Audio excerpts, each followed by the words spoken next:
सहाबा रजी अल्लाह अन्हुम के हंसने पर हुजूर सल्लल्लाहु अलैहि वसल्लम की तंबीह और कब्र की याद।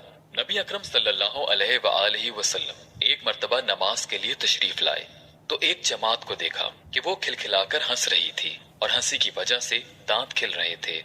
हुजूर सल्लल्लाहु अलैहि वसल्लम ने इरशाद फरमाया कि अगर मौत को कसरत से याद किया करो तो जो हालत मैं देख रहा हूँ वो पैदा ही ना हो, लिहाजा मौत को कसरत से याद किया करो।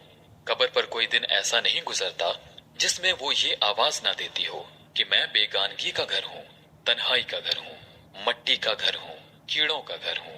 जब कोई मोमिन कब्र में रखा जाता है तो वो कहती है कि तेरा आना मुबारक है, बहुत अच्छा किया तू आ गया।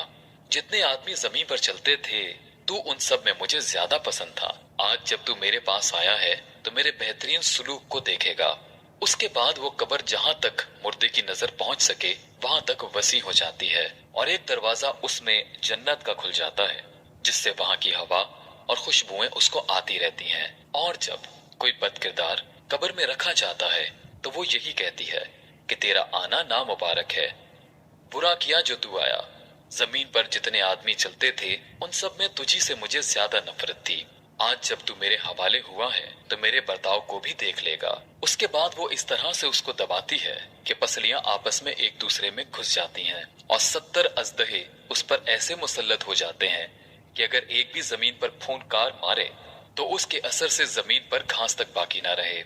वो उसको कयामत तक डसते रहते हैं। उसके बाद हुजूर सल्लल्लाहु अलैहि वसल्लम ने इरशाद फरमाया कि कब्र जन्नत का एक बाग है या जहन्नुम का एक गड्ढा है।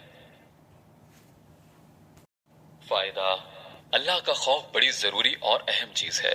यही वजह है कि हुजूर अक़दस सल्लल्लाहु अलैहि वसल्लम अक्सर किसी गहरी सोच में रहते थे और मौत का याद करना उसके लिए मुफीद है। इसीलिए हुजूर अक़दस सल्लल्लाहु अलैहि वसल्लम ने ये नुस्खा इरशाद फरमाया, कभी कभी मौत को याद करते रहना बहुत ही जरूरी और मुफीद है।